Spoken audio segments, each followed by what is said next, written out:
This podcast is brought to you by Onnit for all your supplemental needs.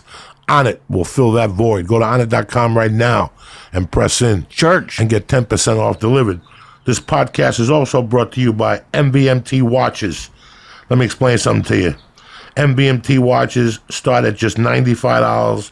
At a department store, you're looking at $400 to $500. Over 1 million watches have been sold in over 160 countries. I'll tell you what I'm going to do. Go to MVMT Watches and get 15% off today when you go to mvmtwatches.com/church, CHURCH. This podcast is also brought to you by Blue Apron. As far as home delivery food's concerned, Blue Apron is the king. Go to blueapron.com right now /Joey. Get 3 first meals free on the arm. Go to blueapron.com /Joey right now and get your first 3 meals free with free shipping. What's happening, you bad motherfuckers? Uncle Joey here with my main man, Syatt. The reason why we're doing this podcast today is an unusual podcast. This is the way we started the first podcast, but after Run As Easy came on the show a couple months ago, he had a brilliant idea where he goes over books or whatever. And when we first started the podcast, we used to talk about a lot of different books and whatnot. And there was one fucking topic that's always killed me, and it's the Iceman, as you guys know.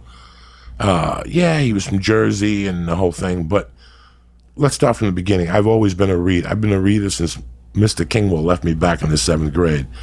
And I just like to read. I'm an only child, and I've always read. I can't read everything. There's a lot of stuff that I read 4 pages, and I got to get rid of it. You know, if I got 10 books in one day, I'll read 3 of those 10 books because those other 7 are just written, you know, sometimes the writer thinks he's too swarmy, or sometimes they talk too much about the same subject. Like I got a book about Rudy Tomjanovich, about when he got fucking beat up at the Laker game by Kermit Washington. And it was a good book. It was very informative, but I felt it was very repetitive, you know. And then you might read a book that has like a movie done around it, and the movie's always better than the book, or the book's always better than the movie. Then, you know, I read Silence of the Lambs, and it's just as good as the fucking movie. It's just, you just have to read, you know, and see what you like. How long do you give a book? Like, how much rope do you give? Do you give like a chapter? 3 or 4 chapters, and I could tell this is going in the direction that this is not going to go. And it's like anything else in life. If you try everything on the menu, there's things you're not going to like. That's the problem with books, that I think it's so important to fucking read. I think it's so important to fucking read, no matter what you do. I mean, your wife has realized she has to read. You know, it's so important to give, especially when you write. The only way you can learn how to write is to complement it by reading, and reading different types of authors. And like I said, listen, man, some people pick up fucking Hemingway and think it's junk. Some people pick up Bukowski and think it's junk, you know.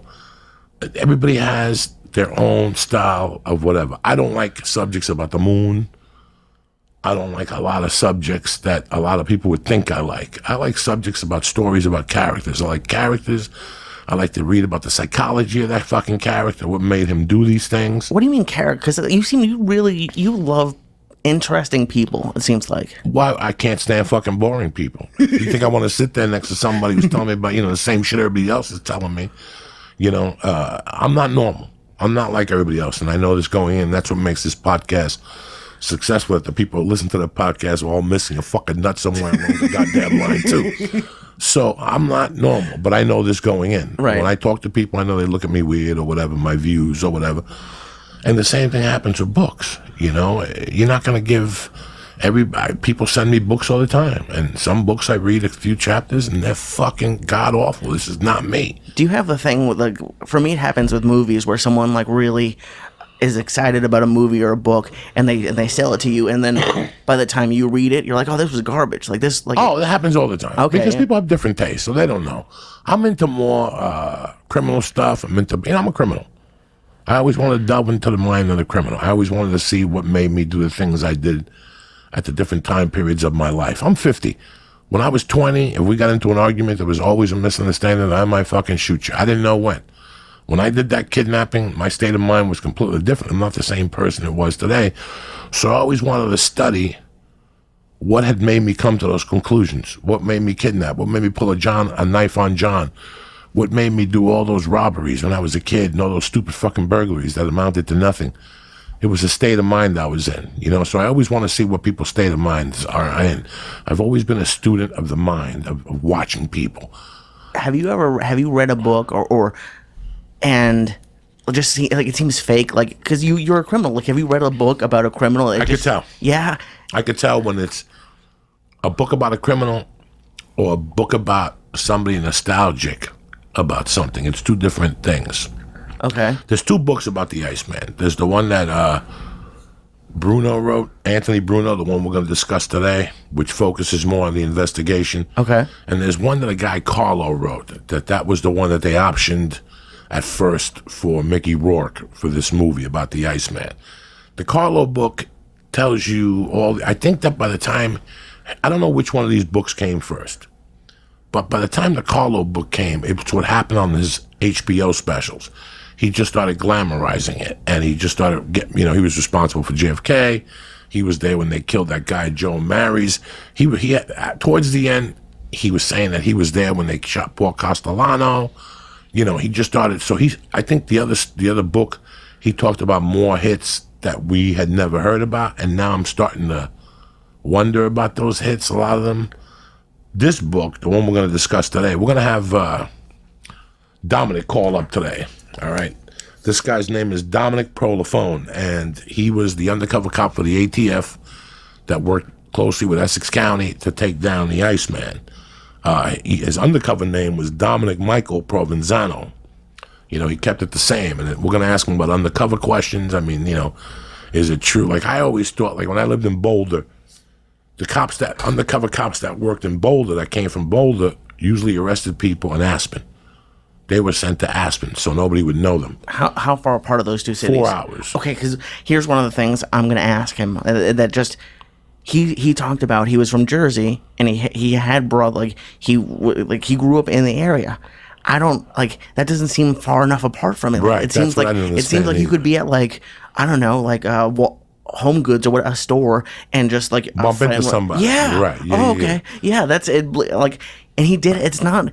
It sounds like he did a bunch of them. Like, he was, I read some things, and he talks about the process he went through. I'm very into, it sounds like he was almost kind of like his own boss.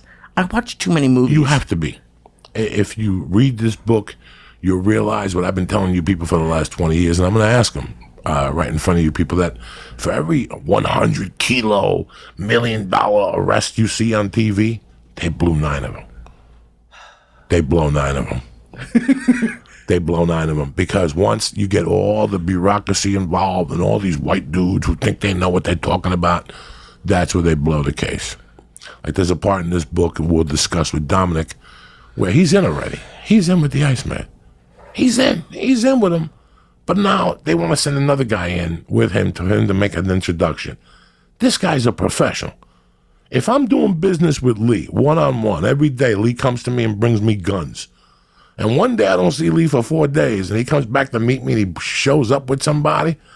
I yes him to death. I keep my answers very fucking loose, and I get in my car and I go home, and I got to assume, as a professional, that's an undercover cop.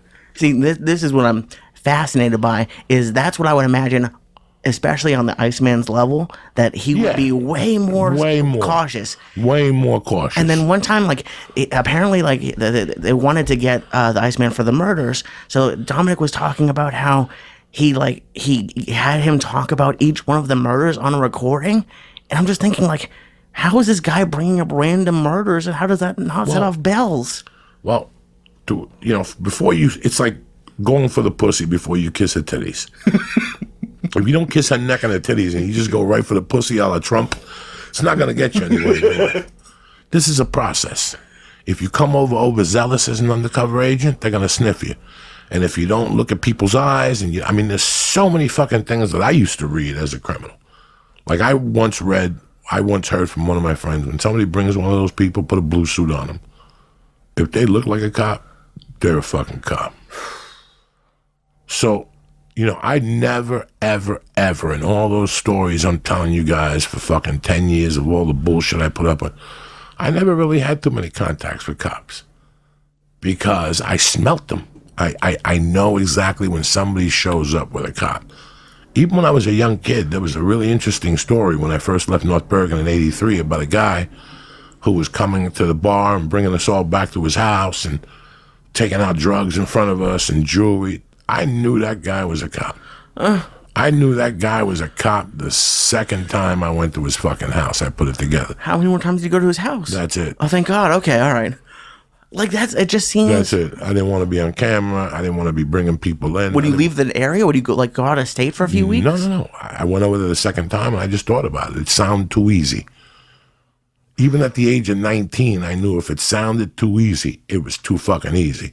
So you're inviting 10 strangers from a bar to your house, and you're taking out pieces of gold and half ounces of blow, and you're showing all this jewelry.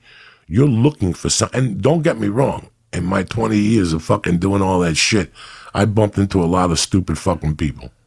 I bumped into a lot of stupid people that had no idea who they were dealing with when they're taking out jewelry at 2 a.m. and showing people, the guns they have. You're just setting yourself up for somebody to rob you. So it was just or somebody to take you down. It was just your inner feeling, your gut feeling that separated them between too easy and a cop? Too easy. It's too easy. There's got to be a little bit of resistance somewhere that this was too easy. You're bringing me to your house. You're showing me your safe. You're showing me your bedroom. You're showing me your jewelry. You're turning me on to coke. You're dropping names like it's going out of style. Something's not fucking right here. Yeah. How did you ever, or did you hear of someone not following their gut? Like, that seems like where... All the time. Listen, if you read this book, the Iceman did not get caught because the cops were that good. The Iceman got caught because as you get older, you get tired. And as the more you do something, you get repetitive. And no matter how careful you could be, he was leaving, you get sloppy. You could be tight for 6 years. Not everybody could be perfect 100%. So we're all going to make mistakes along the line. Cops, detectives, investigators, they pray for that one mistake. That's all they pray for. Kuklinski did it with Dominic. He got so much trust into Dominic. He had killed Pronge by that time.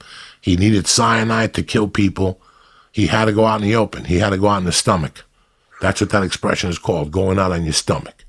A lot of people don't like selling drugs. There's a lot of money in drugs, but you know what happens when you sell drugs? You got to go out in your stomach.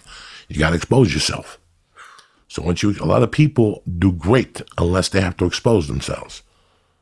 And it seems like he really, at least at the beginning, made a really big effort to not expose. No, 6, 7 years. He had a regular family life. He had the way he was doing things, the hits. He was selling weapons. He kept it to a minimum. He dealt with it's a lot. The more moving parts, the more chances of you getting popped. And then I know he's going to call soon, but as another criminal, and you see someone like this, and all of his associates are getting killed, all of the Iceman associates are getting murdered, why are people still working with him? Like, that just seems crazy to me. Why do people still smoke cigarettes? Why do people still go to McDonald's? Why do people still do cocaine? Why do people still buy fucking shitty records and go to fucking shitty restaurants? It's the same reason. We all have weak points in our lives. When I kidnapped Kent Vela, that was a very weak point for me. Why? Because I wouldn't be caught dead talking to those guys I got in trouble with. Not in a million years would I be caught dead talking to those fucking idiots. But I got desperate. I let the junkie in me take over. I wanted to believe that Tidwell was the real deal, even though I knew he was a fucking joke. That's the line. Now, you wanted to believe. I wanted to believe that he was the real deal with the motorcycles and the tattoos and the pit bulls and the tinted windows and the loud stereo and the strip clubs and all that shit and all his fucking stupidity about his partners. Well, I have some partners that were doing time. Who gives a shit? I really wanted to believe that was all fake. But I knew deep in my gut it was all a fake. And then when I got sentenced and I saw him mopping that he was a trustee with a fucking on parole with a violent crime and you're a felon, you got to be a rat to have that fucking job. But that's the mistakes we all make. Listen, I was dibbling and dabbling since I was 14, 15, right? Selling little mescaline, selling acid. That all counts towards all the shit you do. You always ask me, how'd you get away with it? Because I did it with people I dealt with, I grew up with.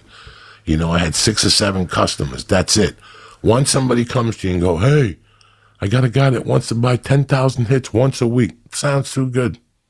Sounds too easy. Just like that. He's going to give me fucking... I mean, if you read this book, at the end with Dominic, he wanted Sinai. He was going to sell Dominic $500,000 worth of weapons and try to shoot him. And he was going to fucking kidnap a Jewish kid that wanted to buy 3 kilos all in one day. By himself? No, so he was going to meet Dominic. Dominic was going to bring the Jewish kid. They were going to spray cyanide in his hamburger and then fucking kill him and then split the $85,000 for the 3 kilos. And Dominic would have had him on murder. That's the last thing Dominic was trying to set him up with cyanide for him to put on his hamburger, and then on top of that, he was going to set up a deal for Dominic to buy silencers on the 38 on 22s to sell to the Irish Republic. And when he showed up with the $500,000, he was going to kill Dominic and take his $500,000. Exactly, I hear you. Uncle Dominic. Hi, Joey. How are you, buddy? Thank you very much for taking the time to call. On the line, I got special retired agent, one of my new uncles, Dominick Polifrone. I've been a fan of yours for 20 years. You know, I saw you on the HBO documentaries and stuff, and I was talking about the book one day, the other shitty book, the Carlo book, and a mutual friend of ours connected us together, and this is one of my best days ever in podcasting because we get to read a book and we get to talk to a real deal. How you doing today, sir? I'm doing good, especially when I speak with you. Oh, my God. We were talking all week. You told me to read this Iceman by Anthony Bruno. I passed it on to my partner, Lee. Lee, say hello to Mr. Polifrone. Hello, Mr. Polifrone. Polifrone. I'm sorry. And we're both sitting here in shock. You know, I read this book thinking about the Iceman, but I ended up learning about a fucking cop from New Jersey that has balls of steel. And I also ended up learning about myself, where I got the craziness I have installed in me. And it's somewhere in that water in northern New Jersey, brother. I'll tell you one thing. I'm surprised our paths didn't cross. You know, I was right there from 80 to 85. Like I told you this morning in the book, they mentioned you kept meeting him at the Vince Lombardi truck stop. And Portland, Oregon and New Jersey are the only states that you can't pump your own gas. When you go to Oregon, there's a pumper, and when you go to New Jersey, there's always a gas station attendant. I got a job once, I was telling you this morning, at the Vince Lombardi, and it was raining out, Dominic, and I got the shift from 4 to 12, and I would get the shift, and they would tell me to drop every time. I would always get jobs at gas stations that were close to the bridge or the tunnel, so where they would be busy. And I would come up with like $2,000-$3,000, and I'd have a friend pick me up on the corner, and that was the only time I ever got caught. I almost got caught was at Vince Lombardi because the guy chased me, but then I lost him because I got on the bus. There's no easy way to get out of that. Oh my God! Oh my God! I got on the bus, and then he called the cops, and the bus took off, and I'm fucking sweating bullets. I get to Port Authority.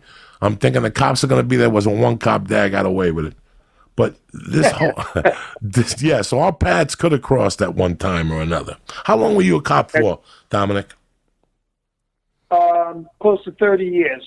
I started at the Bergen County Prosecutor's Office, and then I wanted to see what the government was about, and I looked, and I really liked ATF, Alcohol, Tobacco, and Firearms, street agency, and that fits my type of mold, sort of, and I wanted to see really what the difference is, and tell you the truth, the difference between the state and federal is more bullshit on the federal level, but you have more leadway.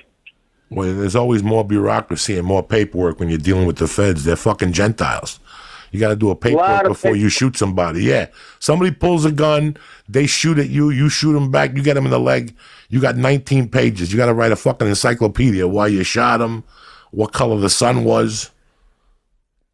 It's ridiculous. I know. A lot of paperwork. They talk about Paper Reduction Act and all this bunch of bullshit. Well, Dominic, I was watching something when you were speaking about the process that you would go through as an undercover, just going from the different agencies and like just to get like the approval to do, and like to me it seemed like, I don't know, someone would just give you an assignment, you'd go on, like it seemed like you were really like you were going and dealing with all this bureaucracy yourself as like almost like a solo practice. Like it was weird. It was like you almost weren't being governed at all.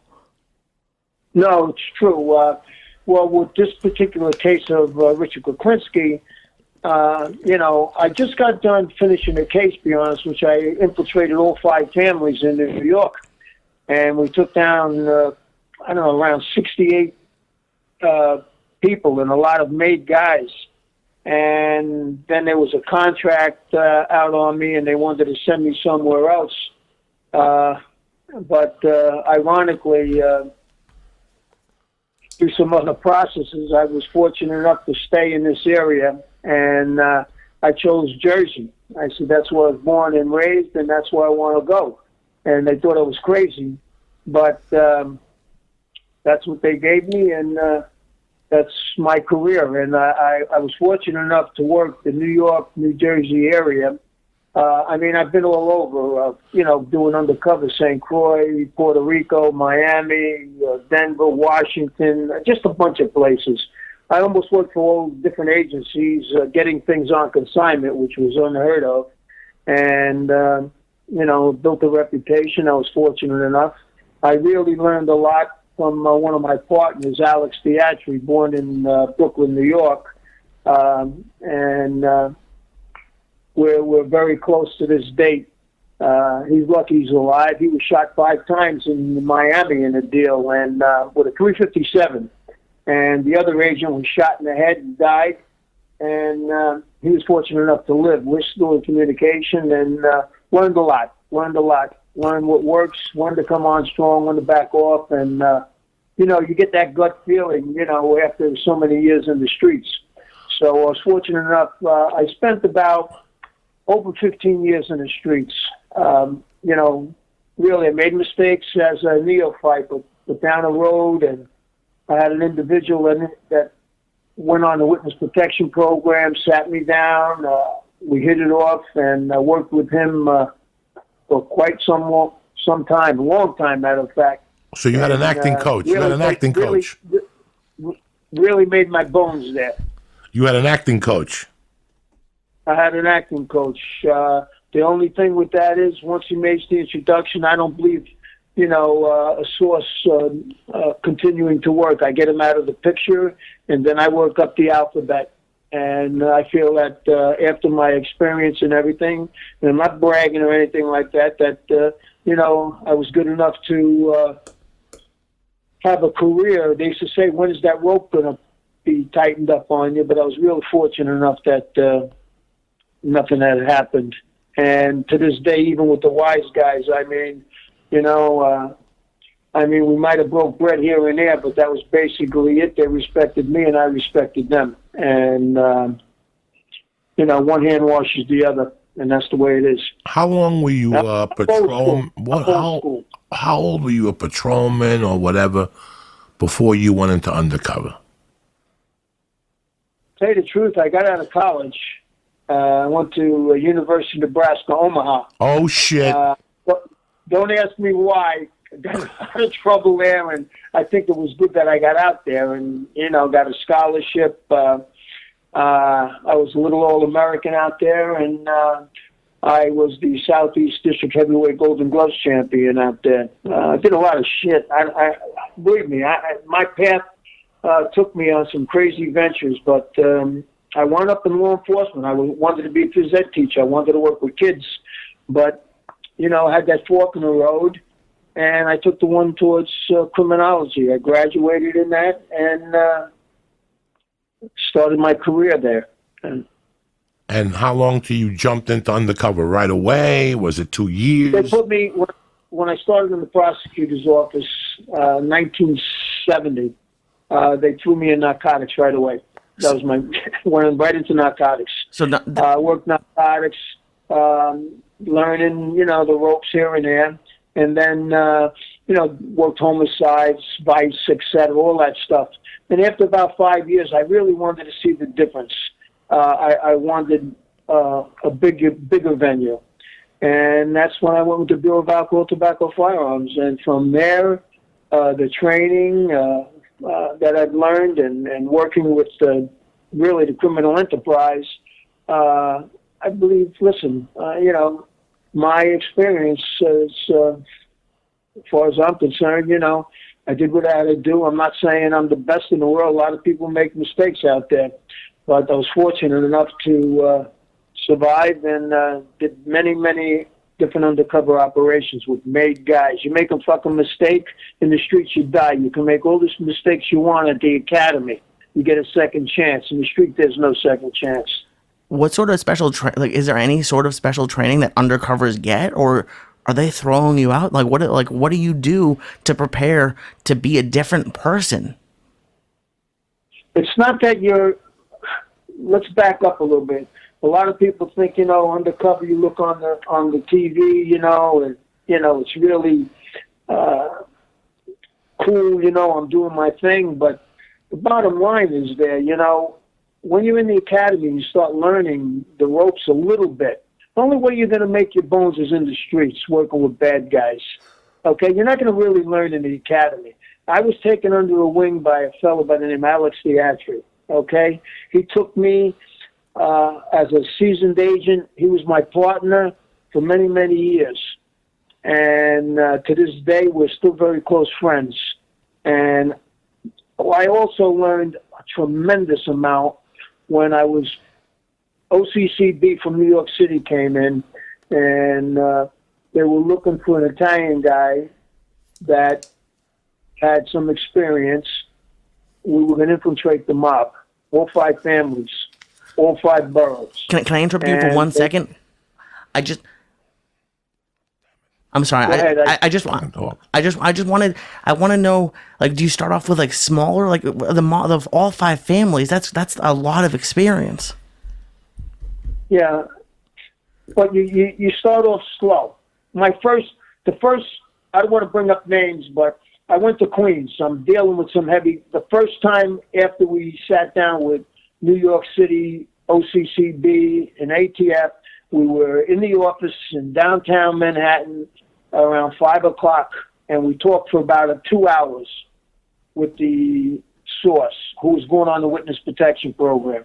He said, hey, listen, this is my guy. This is the guy I want to work with, meaning me. So what I did was we went out that night, and I met a made guy in Queens, and I rented a sawed-off shotgun that he thought I was going to take off some type of robbery at a place where we were going to rob some Hummels. And it just snowballed in terms and terminologies. And I was given information way back when, say, hey, they don't say he's a wise guy. They said he's a good fella. That term was coined by my buddy who went on a witness protection program. And what comes out several years later but the movie Goodfellas. And what you are is really a good fella. They use the term wise guy, but it's a good fella. Meaning, hey, he's one of us. He's part of the family. So there's so much involved with undercover. When I give talks regarding undercover operation, there's a lot of people that would like to do it that aren't made for it. And there's a lot of things that I can't do that other agents and police officers are very good at. So, my niche was the undercover operations and the undercover work. I grew up in an Italian neighborhood. I was a kid. I was driving the milk truck to make extra money before I went to high school. I was 14 years old. I'm over there delivering milk before school. And then I found I was finding money wrapped in paper. And I came back to the truck and I said to the driver, I said, what is this? And he said, hey, those are numbers. I said, what do you mean numbers? He says, people play, a quarter for box straight, and you collect the money, give it to the bookie, and if they hit on a total mutual handle from the Daily News, they make a score. He says, "You interested?" And I said, "Yeah."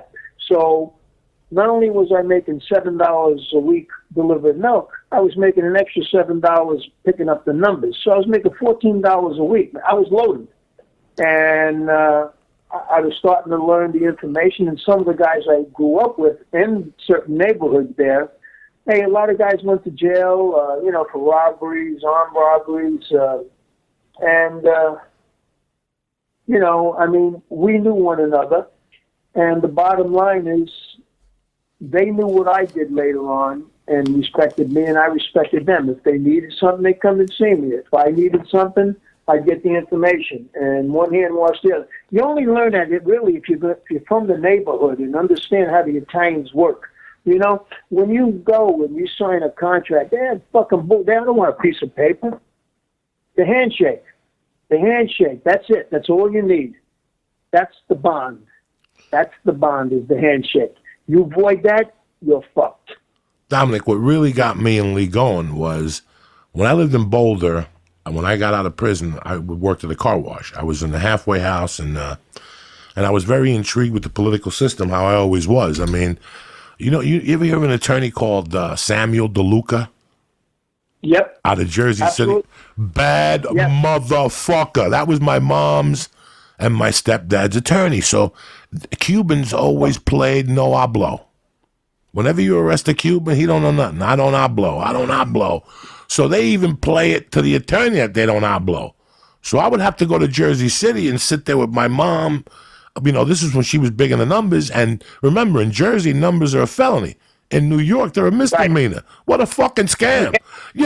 So you should be shot and hung if you do numbers in New York. All you got to do is pay $4 and take all the numbers you want in fucking New York City. You got arrested in Jersey.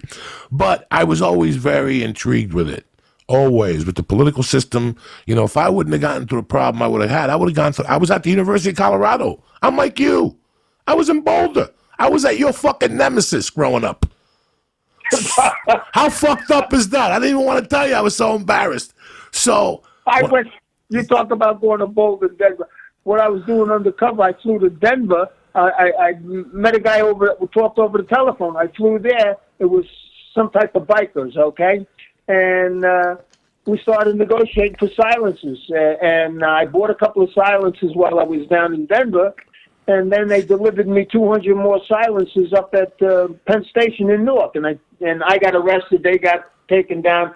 There's so much stuff working on Cherry Street with that's the movie Frank Sinatra played the detective. Oh, I was buying guns on the set. I got tons of questions for you here. I mean, I want to know there was an undercover cop. What happened was they would come into the car wash and they would say Boulder County Sheriff's Office. So after a while, I figured out that all the other marked cars came in, but these unmarked cars were like Cutlasses and these fucking these race cars, and I started putting two and two together. These are the undercover cops. So I became friends with one guy. And he didn't know my situation. He didn't know I was on probation at the halfway house. But we became tight. I also became tight with the DA there. That's how I got out of my jam. He said to have my attorney send him a motion and that he would get me out of the jam. But this guy was telling me that he wouldn't work cases in Boulder or Denver, that they would send him to Aspen and Snowmass. And the cops from Aspen and Snowmass would come to Boulder. Why were you in your backyard? You got balls of fucking steel. I don't know about that, but I tell you one thing. I learned a lot. Say, listen, you get a feel of somebody. Okay, we really haven't met, but we talk. We sort of hit it off right here. And, you get that camaraderie. Okay, you're a Jersey boy. I'm a Jersey guy. You involved with some of the information that I was involved with growing up as a kid. I mean, we got that bond there. Right? Yeah, no, it's there already. The same people we know. So there's a lot involved here. I mean, there's a lot of respect. When I was driving, I had brand new Lincolns. The Mark IV. They used to call the car the Shark. Man, I'd be bouncing in that thing, but I did so many different operations. I would get bearer bonds on consignment, $500 denominations on consignment. Guys in the Bronx, heavy made guys, giving me heroin. I was there. There was a guy in Brooklyn. Okay, it was called the Villa Aegea. I never forgot it. The Villa Aegea in Brooklyn, and a guy by the name of Mickey Boy Paradiso ran it. He saw me hijack loads of untaxed cigarettes, and I did. And ironic part about that is they killed him, right? Mickey Boy Paradiso got killed, right? Yeah. He tried to shoot somebody. Involved with all this. Yeah, this guy to make a point, he was loaning money out as a Shylock. There was an 80-year-old man. This is the story they told me. 80-year-old man who was late on the payment. He went outside with the old man. He yelled to the neighborhood to look. Everybody's looking. And what happened? He took a acetylene torch and burned him and threw him. He says, tomorrow you come with the rest of the money to make a payment. You're never late with me. He didn't care anything because business is business. That's the way it is, especially with these wise guys. They had to break bread and stuff, but don't give me that fucking bullshit with power, buddy. No fucking way. Because some other Mameluke will come around and fucking blow your brains out. So you got to know what the hell you're doing. I take nothing for granted. Nobody for granted when I'm in the street. I'm always business, always. I don't want you to matter. I don't need this. I don't need to go over here. Hey, help yourself with all these ladies. I don't need that shit, So you got to really know what the hell you're doing. Otherwise, you're fucked up. Now, at what point, how many years were you an undercover cop when you got the assignment of your life? Well, before this question, I read the book and they were saying that you did something. You busted one of Sinatra's guys. I know that there's protocol. If you could tell us the story, it would make our dick hard. If you can't, that's fine too. I still love you either way. Well, I got involved. I was working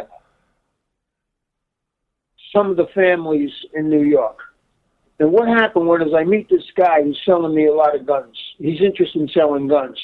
But he was a Jersey guy who was working on the set as a makeup artist. He came, I meet him.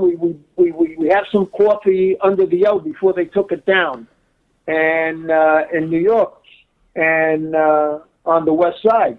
So I meet him, and ironic, he sells me some guns on the set, right on the set where they're doing on Cherry Street, and crazy man. I think that I may still have blown up pictures of this, where we're still on the set where he's selling me guns and all this. And he must have sold me a total of, I don't know, during the operation, maybe 50, 60 guns. And the last time he brings it, would you believe he brings his, I think he had a young kid. He brings on one of the buys. I told him, say, do me a favor. Don't ever bring your boy here like that, when we're doing business like this. He's too young. No, these guys, all they see is green. They don't think. But we did what we had to do. I bought the guns, and then later on we took him down, and then he cooperated. See, a lot of times when people go down, I also get arrested. Whether I use the name of Dominic Nucci, Dominic Michael Provenzano, whatever. So, there's different avenues to maneuver here. So, are you? Do the people who you're targeting not know that you're an undercover until maybe they see you in court on the stand? Like if you get arrested. No, so when? No, I don't go to court. I don't go to court. If out of my career, I testified. I had to testify. Okay, what had happened later on? During these cases, they got more publicity. They started a current affair. With this particular case, Kuklinski, I was on everything from, you name it, to Mary Hart. I forgot what the program was with her, Mary Hart, and they had all, I couldn't hide anymore. This case, it happened to be one of my last cases, and it's the way it went. So I did a lot of things, but all right. So you really have to know who you are. I don't play somebody. I am who I am. Look, my name is Dominick Polifrone. I use the name Dominic Michael Provenzano. I met Mr. Provenzano, who headed the unions growing up. Tony Pro. And Tony Pro, that's right, Tony Pro. And I figured, you know what? I'm going to use my name as Dominic Provenzano. I got the ID, my rap, everything was Provenzano. And my cars come back, and I lived in a high-rise in Fort Lee, behind where Palisades Amusement Park used to be. There's like 20,000 units. Oh, right down there. Jackie Gleason used to live in those buildings, didn't he? Remember, I had, if they want to check me out, what happened is they had red flags on during the undercover operation because New York City took me in and took mugshots of me, for different crimes and stuff and put me in the system. So I had a record and photographs and stuff like that. And but when things happened and when there were arrests, they pled out. I mean, they just pled out. So I went to trial. Yeah, I went to trial on several major cases, but it didn't affect me. I was fortunate. Okay, so my mom, the last bus she took was 76 to 75. It was for numbers, but it was numbers with a little bit of conspiracy to drug. And what happened was a guy from Patterson called the bar number. There was a phone number upstairs that was separate from the bar. They had the phone bar, the number tapped. The guy from Patterson called. His street name was Baniawa, bread and water, because he was like a Puerto Rican torture chamber or something, this fucking guy. So he, after a while, they arrested my mother. They came to the house. We knew the cops were coming to the house, so the house was clean. I got in the call 15 minutes before they showed up. Tell your mom to clean the house, and they just hung up the phone. And I told my mom in Spanish, clean the house. I don't know what that was, and she did. And there was nothing in the house anyway, just a couple of whatever. But what we found out later on through Sam DeLuca, who was a fucking savage, was even though they were hiding the informant's name, we found out the guy's name. I mean, we found out the fucking guy's name, Dominic. So...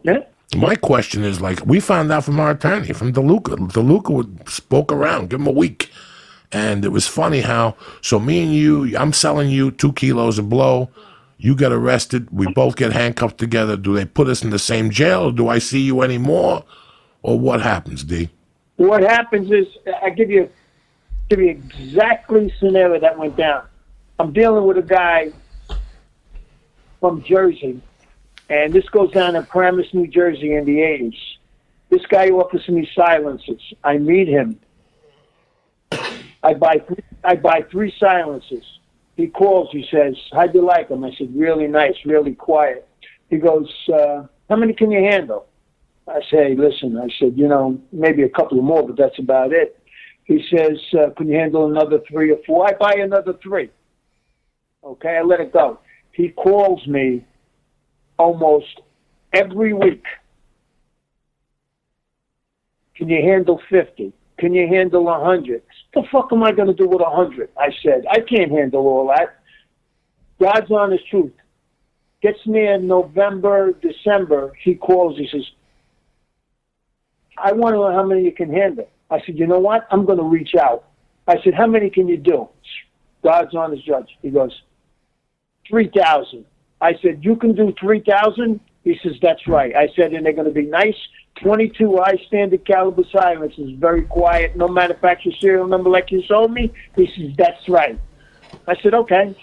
I said, I can't promise you this, but I can't handle that. I got to reach out to someone. He says, get back to me. I make some phone calls, some shit's going through my head. I said, I got the perfect scam. IRA. I get a female agent, Irish. Marge. Typical Irish. Marge. That's a name? Go to play Marge. That's right. Marge. That's my girl. Play the IRA. You go ahead, brother. You got it. I don't fuck around. She plays the IRA. I call him back. I say, hey, listen, I got a woman I said I'm dealing with. Okay, she'll take him overseas, but you work it with her. I'll be the introduction and stuff, but you know, I said, what do you want for the $3,000? She says $1 million cash. I said, oh, I got to talk to her. She goes, fine.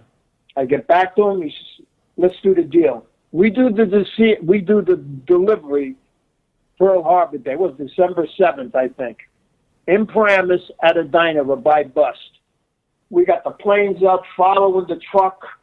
You know, the plane is the Fox, and the Rabbit is the truck, the bad guy. And we follow him, and sure enough, he comes out of the mountains up there and meets me at the diner with the woman. She's got an attaché case. He pulls up. He comes into the diner. He says, okay. He says, what do you got? I said, look, you talk to her. She's talked to him. He says, I got the $1 million. I want Dom to see the silencers. Gives me the keys. I go to the truck. I open up. There's like 60 boxes. I open boxes. I think there was 20 or 50 silencers in each box in some type of oils. No manufacturer or serial number. They were beautiful. 3,000 of them. I come back out. I close it. I give the key back to him. I said, give him the money. As they give him the money, she gets up and all of a sudden all hell breaks loose. They arrest me and him. They bring us back to Paramus Police Department and threw us in the joint. All of a sudden, we're in there a couple hours next to each other. He's in a separate cell across from me. What happened was, get a knock. I hear talk. He hears talk. The fuck's going on? DEA comes in. This guy named Provenzano? Yeah. We got a warrant for him for distributing major kilos of cocaine. They take me, they lock me up, and take me to the federal system, and never to be seen again. He pled out.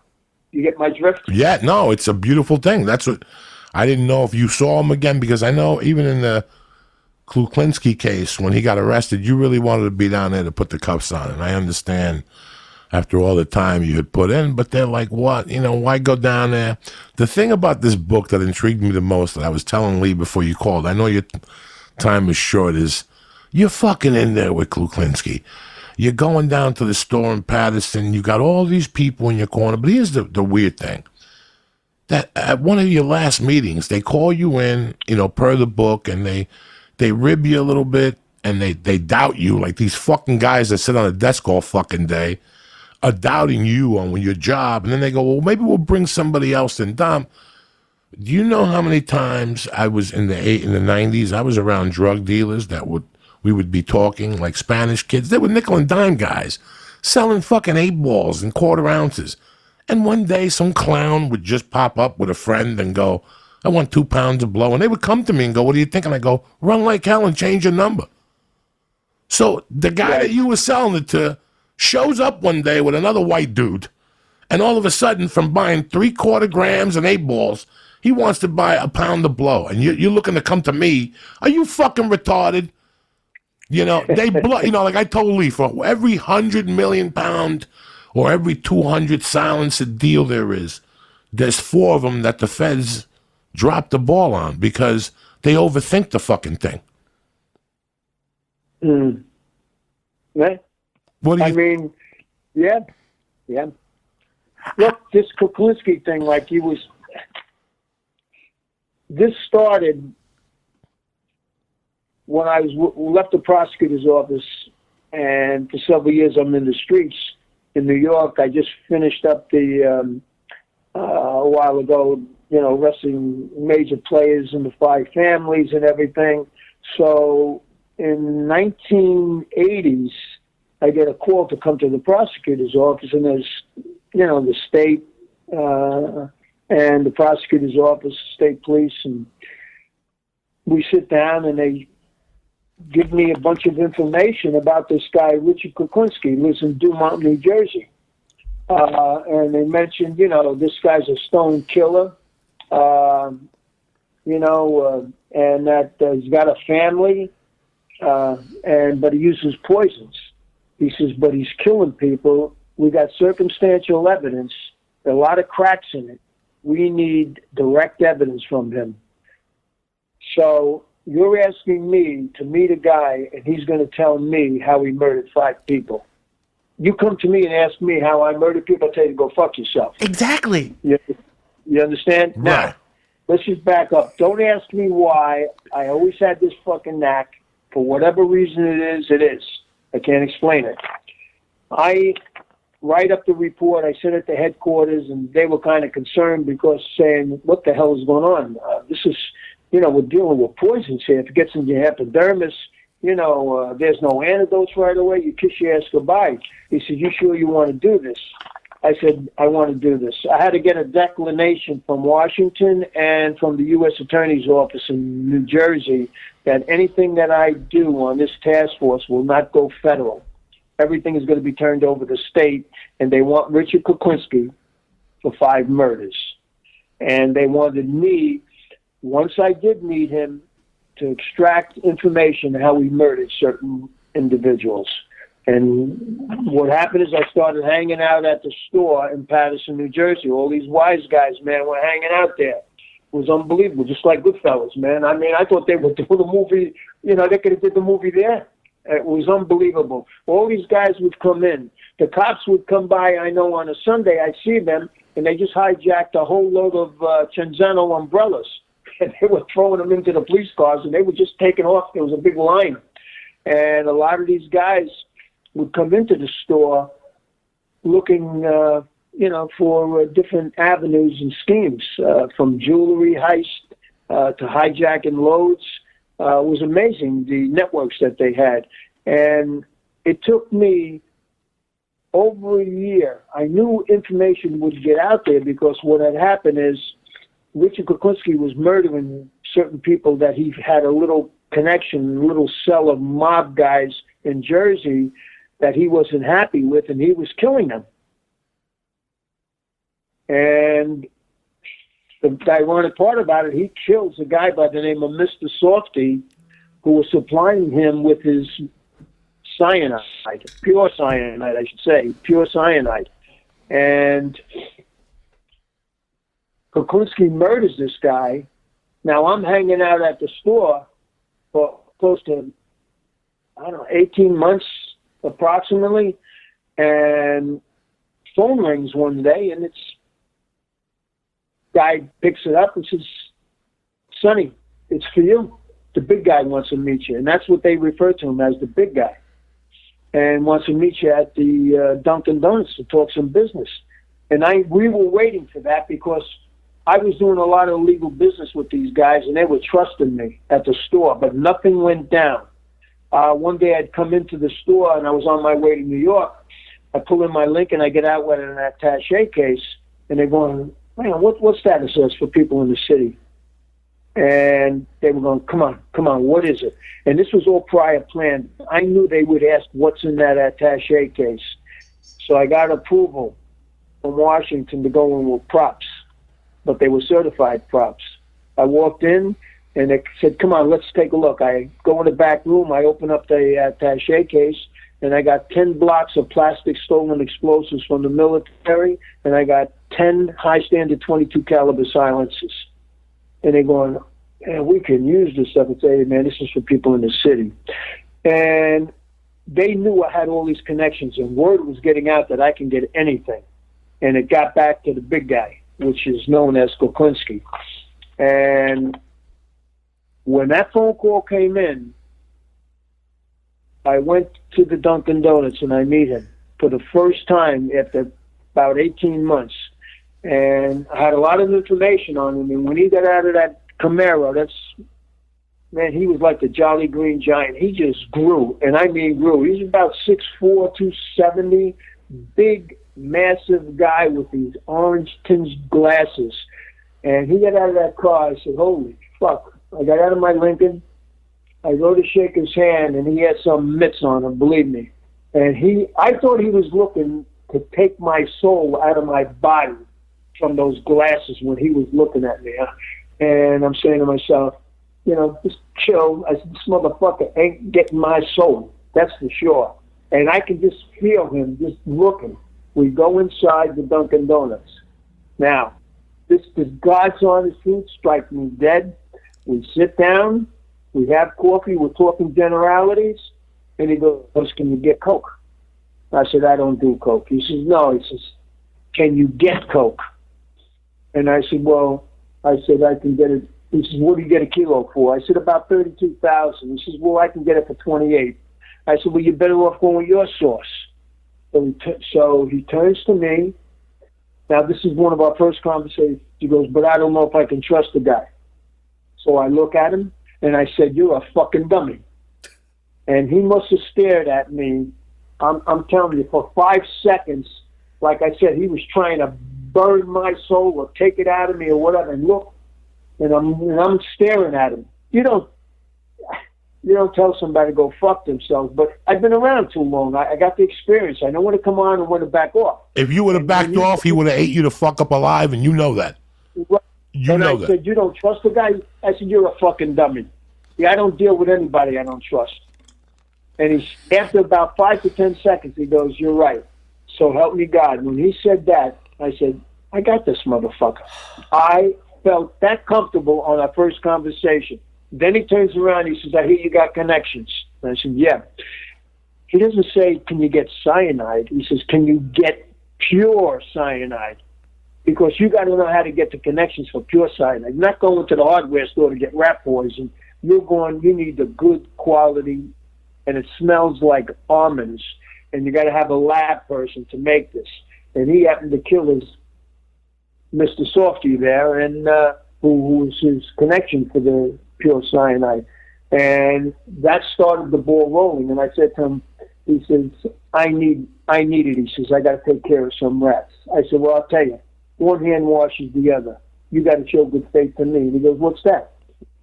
I said, I want some steel. He goes, steel? I said, yeah, nice and quiet. He goes, you want a nice hit, kid? I said, that's right. I said, nice and quiet. I said, but you got to show good faith to me. And he says, okay. We walk out, we shake hands, and he gives me this telephone number that I've had during the investigation that they had, that every player that he gave wound up dead later on. So I said, man, this is working out perfectly. Now, this was a chance meet. So he leaves. I ride around. I go to a pay telephone. I drop the dime. I call. I said, listen, I just met Kuklinski. This was like about 11:30 now, 12 o'clock. When I tell you all hell broke loose, at 3 o'clock, they said there's a big meeting. You know, all the suits, you're going to be there. I'm telling you, it was unbelievable. From the Attorney General, you name it, was there. And this was going to be one of our first meetings. And when I went there, we're sitting in where everybody's just coming in, and I haven't met this guy. He was a major. And I'm not going to get into what department or whatever. So he grabs me, he says, come over here, I want to talk to you. He brings me in the room. Now, a lot of different heads of agencies are coming in now. And Deputy Attorney General Carroll, who I worked with prior, did a lot of undercover operations for them with the Attorney General's office and the Essex County Prosecutor's office, so they knew me. So prior to that, I walked in with this superior, and he goes, sit down, kid. He sits me down. He says, this is what you're going to do. You're bowing out of this investigation. You're introducing one of my guys. I said, what? He says, do you hear what I'm saying? Now, they're very,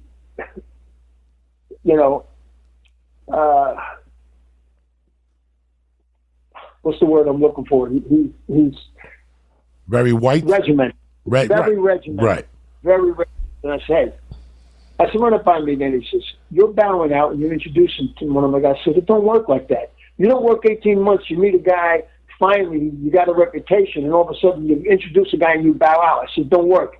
He says, you're going to do that. And I said, go fuck yourself. And I got up and I walk out. He's red as a beet. I walk out and there's the Deputy Attorney General, Bobby Carroll. What the hell is that? What's going on? And I told him. He goes, what? He goes, let's keep a clear head here. So this other suit goes around, and they all sit at the table.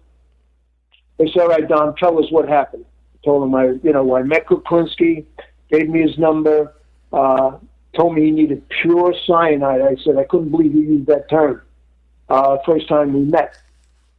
So he says, was it taped? And it wasn't taped the first time. So I said, listen, while we're talking, my pager goes off. It's Kuklinski.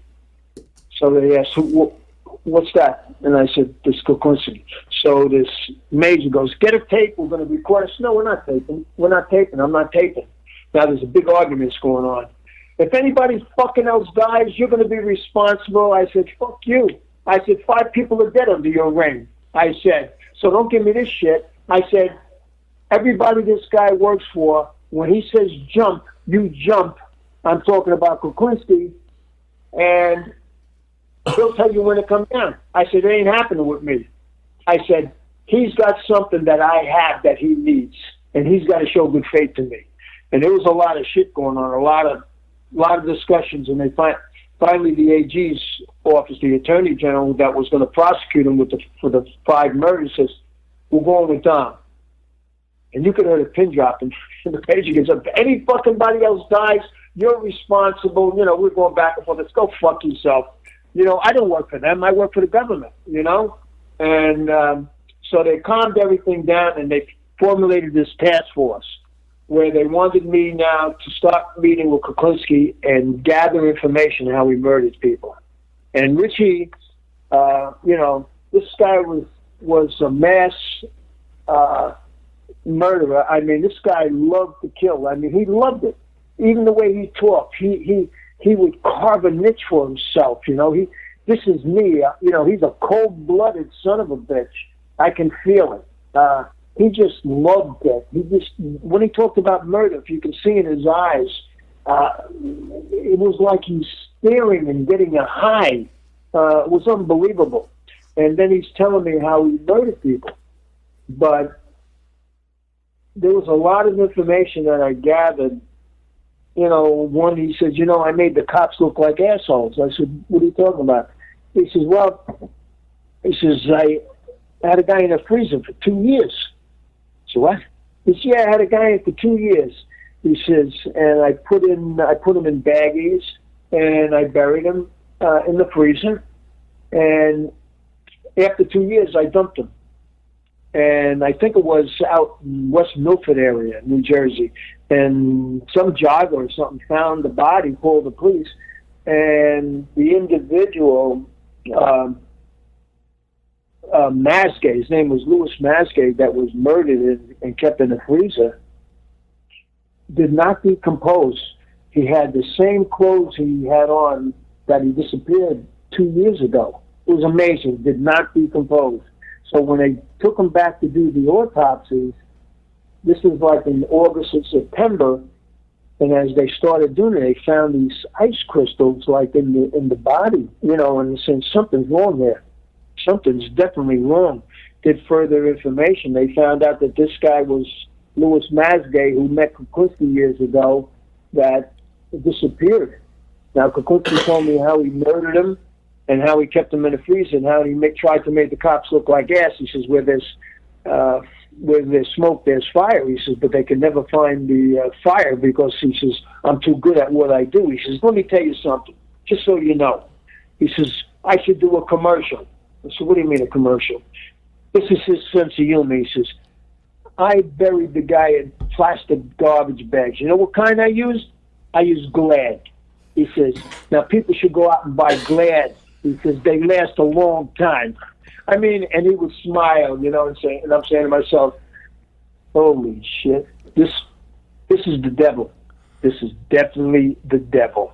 So I'm getting all this information from this guy, and he's feeling comfortable telling me how he's murdering people. How he murdered the people with the cyanide, how he put it on their hamburgers, amazing, just amazing. I buy the silencers from him. He has a show of good faith. He's feeling comfortable, and I don't know if you remember this, but during that time, I'm doing this undercover operation, there was cyanide there with Tylenol. You remember that? Right. Yeah. In the Back book then- it says Lipton, but I thought in '82 That's- somebody did something with right. Tylenol. Right. So what I happened to said to him is, this is ironic, and this is true. There were a cyanide scare. They were finding cyanide. Somebody was injecting into the Tylenol capsules. They were breaking the seal and doing that. So I said to him, "Hey, listen, I got to be careful when I do this." I said, I had the cyanide for you. I said, but I'm not keeping that with me. They're going to think that I'm the one that's been doing the capsules in Jersey. And he bought it, gave me time to back off a little bit to gather more information. But this guy was a cold, calculated son of a bitch in murder. The only thing is, you don't fuck with his family. He had a family he loved. But, one good deed doesn't deserve another with this guy. And I knew down the road that I was dealing with an animal. And, you got to keep your sense who the fuck you are. And he used to hang around with a guy by the name of Roy DeMeo in the Gemini Lounge in Brooklyn, New York. And that's where they used to chop up the bodies. And Roy DeMeo was a made guy in New York. And I believe Jerry Capricci wrote about him in his book there, Murder Machine or something like that. And DeMeo was going to be arrested alone for committing 64 homicides by himself. I mean, they had some group gathering here. It was unbelievable. Did Kaczynski really kill DeMeo? I thought it was. I don't think so. I don't buy that. I think it was the captain from the Gambinos that shot him. Yeah, because he was very comfortable.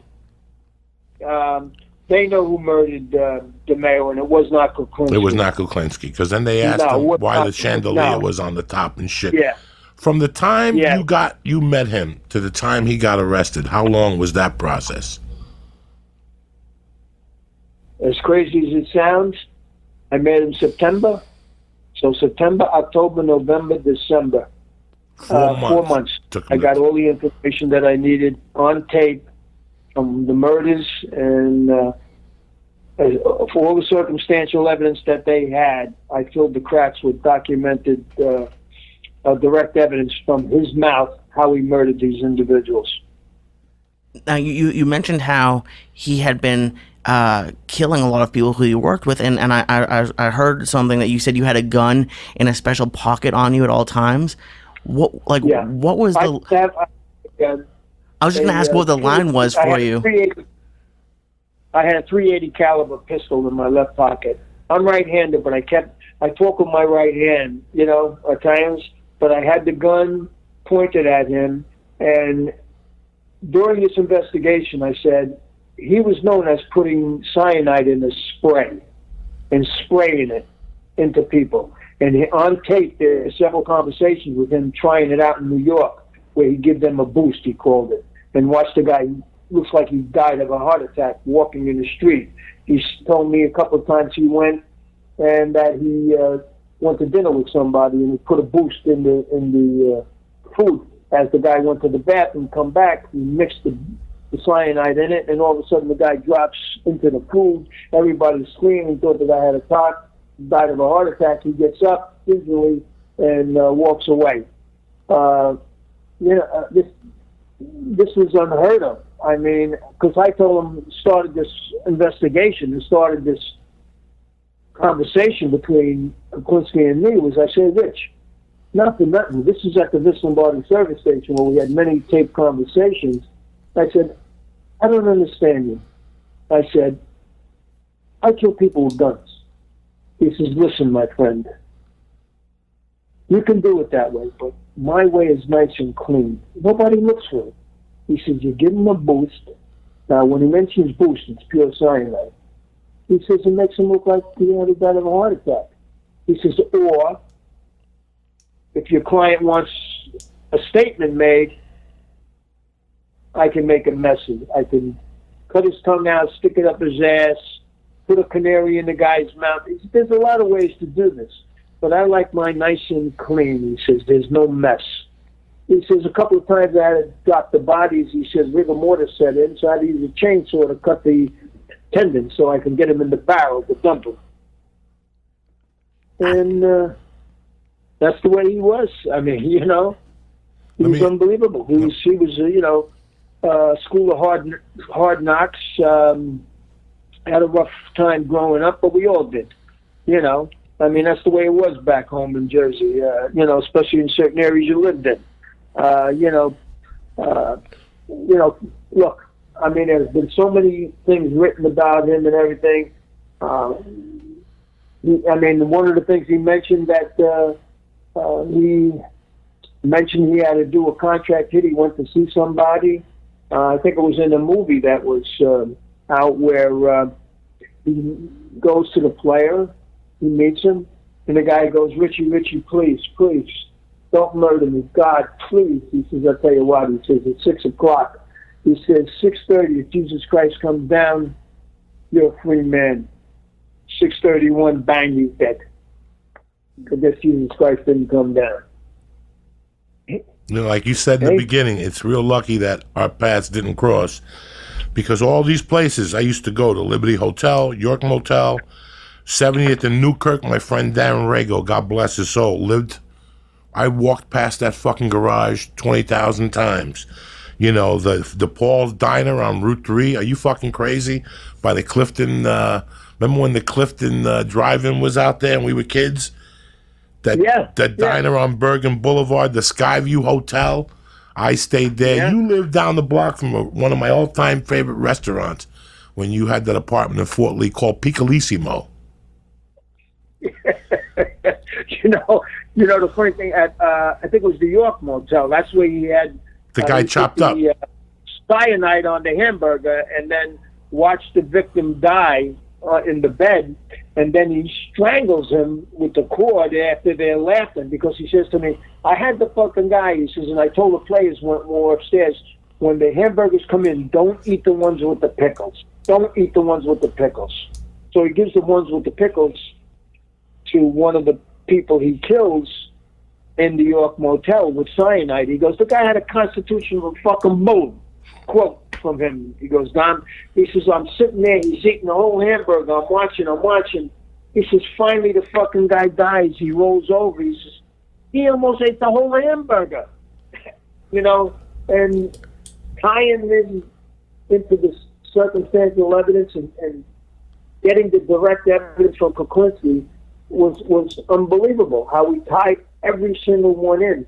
And every night, when I used to meet with Kuklinski, I would drop off the tape to Paul Smith, one of the investigators, and then I'd meet them later on at the plant.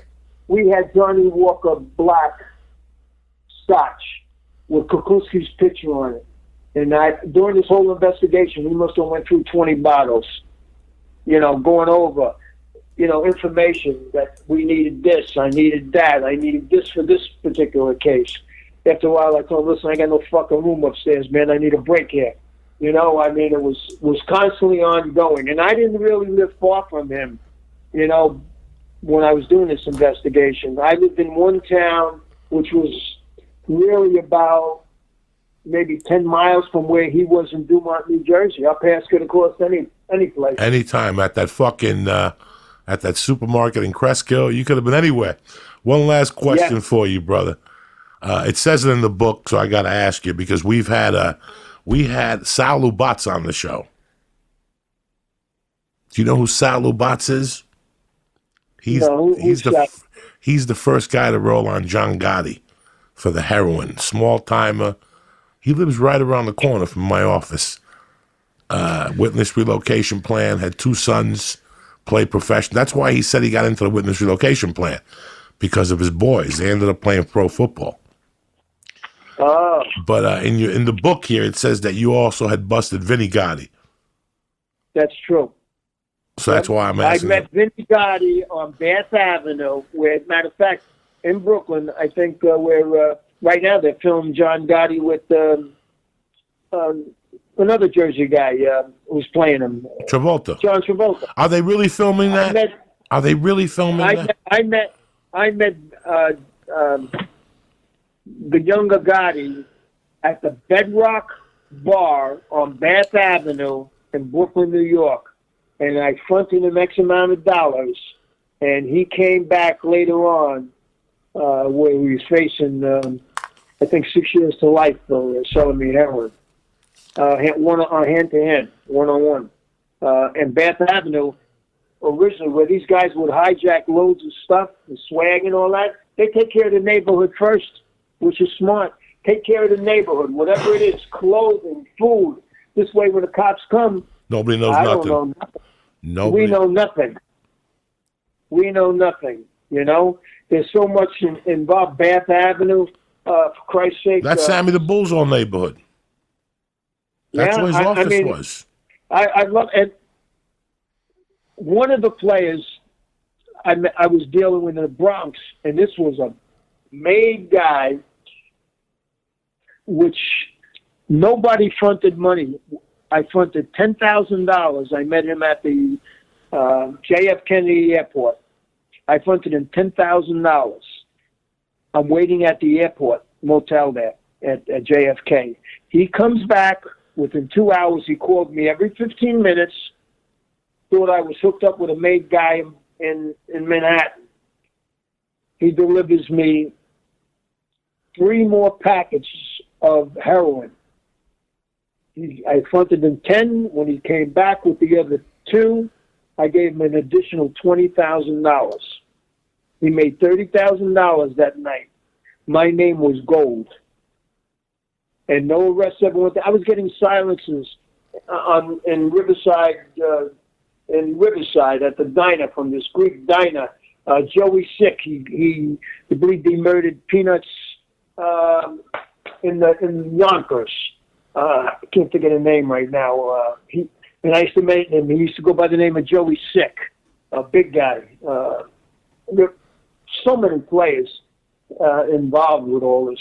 It was wild. You know, you mentioned Mickey Paradiso before. Let me tell you who that is. I just remembered who that was. There was a war between the Lucchese's and John Gotti. What was the guy that took over after the guy went to jail? Him and Vince Amuso, Vic Amuso, and the other fucking guy. Well, that Mickey Paradiso had a problem with him and sent 2 guys to shoot that guy at a Chinese restaurant. Do you remember that story? He went into the Chinese restaurant, and that's what saved his life. And when he came out, he went to Gotti and said, I want Mickey. They wouldn't give him Mickey because he was a big-time heroin dealer. So he was big-time, Mickey. Yeah, that's what it was. So now... The guy by the name like Judo. One thing, I would get a call from OCCB. Dom, you got to meet me at the Meadowlands. I said, come on, I've just got home. No, you got to meet me there. I want you to meet Harry the Pick. Fuck. That's all right. I go meet them at a pre-designated area. I meet Harry the Pick. Harry comes in. We're at the Meadowlands, Meadowlands racetrack. Harry comes, hey, this is Sonny from New York. Hey, how you doing? Blah, blah, blah. We start talking. He knew I was hooked up. Harry the Pick went around for the mob, and was a top-notch safe cracker, and would open up any safe, and he would get 10% of the booty inside. That no other person can open up these safes. He'd fly all over the country. And I needed to know a specific case that he was involved with, which he told me he did in Queens, and he gets 10% of the money. I mean, these guys were unbelievable. Unbelievable. They had a network that was phenomenal.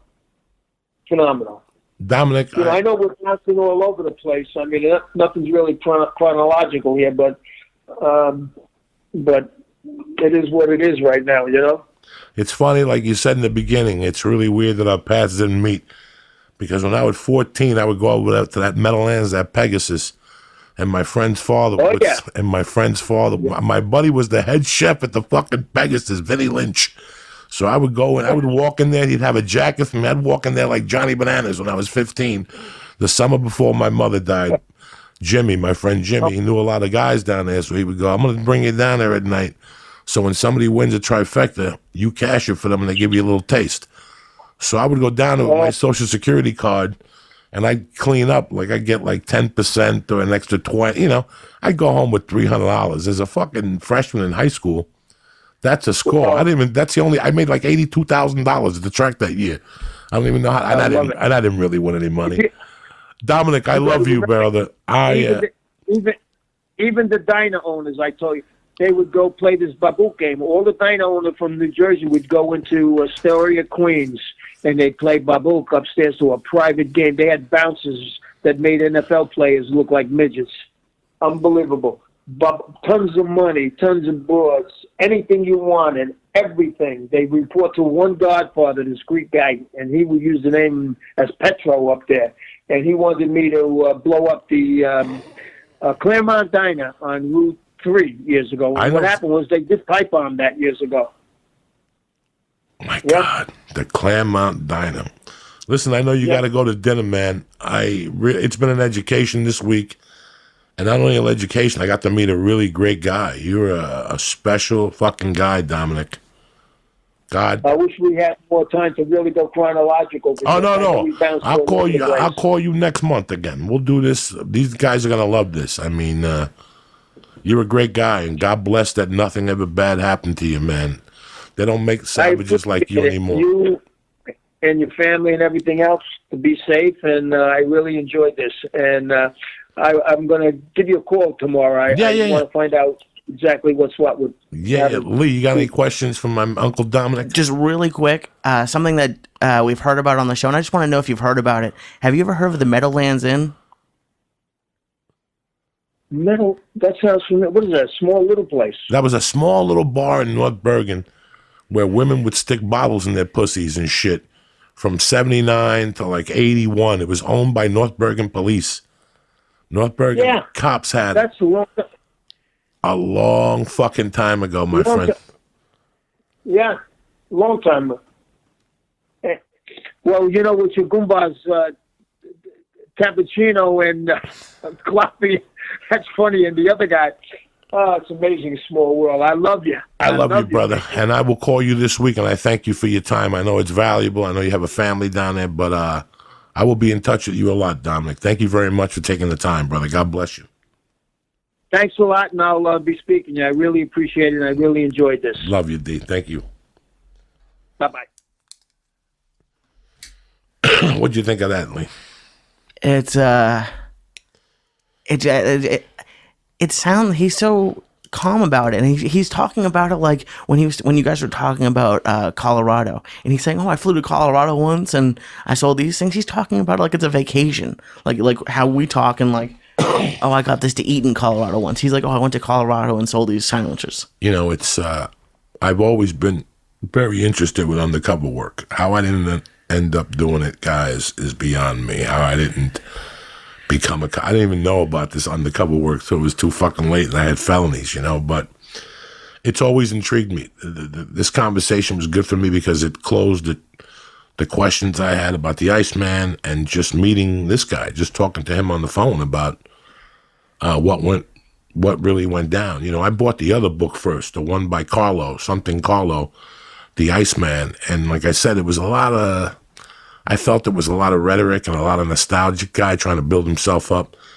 The one they based the movie off, The Iceman, this book by Anthony Bruno, this was the one that really brought a lot of things to life. I'm happy I picked it up. Like I said, guys, you're not going to learn dick if you don't read a book a week or a book every 2 weeks. I know people are busy, man.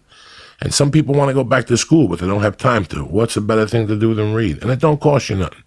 You go to the fucking library, you check out a fucking book, and you read it, and you bring it back, man. A lot of people are fucking just at home wasting their time. I'd rather, if you're watching 6 hours of TV a day, and you're on the fucking computer 3 hours a day, you can't win. How about an hour of any fucking book that interests you, just to get your mind off, and at least you can have a conversation with somebody, you know? About something more, because you can't have a conversation about TV or social media. And that's something that I haven't done since high school, probably. Yeah, no, we all forget that reading is fucking fundamental. When I'm having a hard time writing, I go to reading. I start reading my fucking ass off. You know, This week I gave Lee that book, The Art of War, which a lot of you have sent me pictures on Twitter and whatnot. You know, the main thing about that book is the word resistance. The word resistance is a motherfucker. Did I have it this morning? I have it every day for something different. Every day you talk yourself out of doing something different. If you read the book, The Art of War, here's your homework assignment for the next 2 weeks. The Art of War, whatever the fuck, the War of Art. If this is the fucking, this is your homework assignment. Your homework assignment is basically to catch yourself every time your resistance comes up. Catch yourself. See how many times a fucking day resistance shows his ugly face to you. You know, oh, I want to go work out, or I'm going to take a run, and something fucking else happens, or you don't want to do it. And there's always, you know, I have friends that, Lee and I were talking about a certain friend of mine that we love to death. He does this type of work, but he puts that up first to take away from what's really going on. Like, wait a second, I didn't work on this today because I did this. That's another form of fucking resistance. It's the same fucking thing.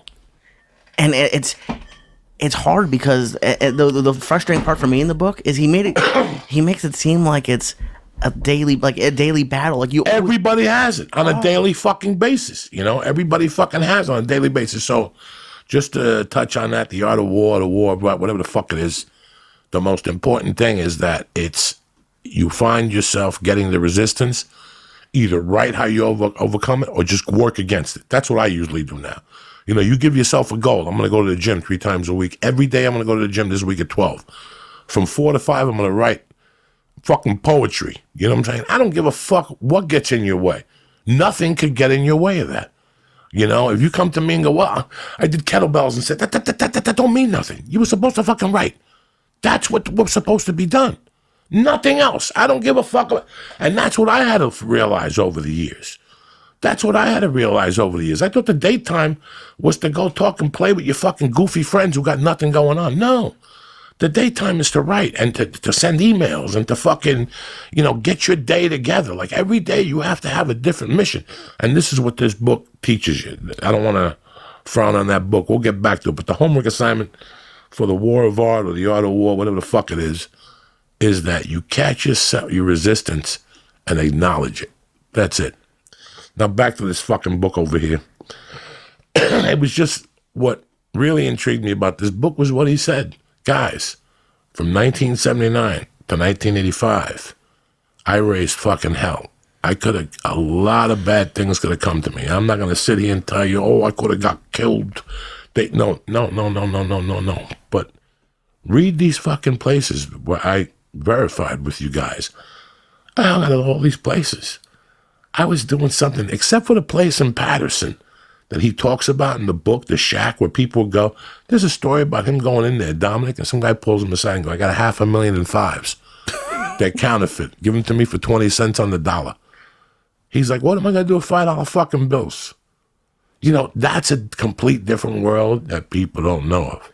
And I love when people try to go into that world. Oh, when you watch TV and you see a person between 20 and 29 get arrested for something really crazy, it was that he got himself into a world that he didn't know existed.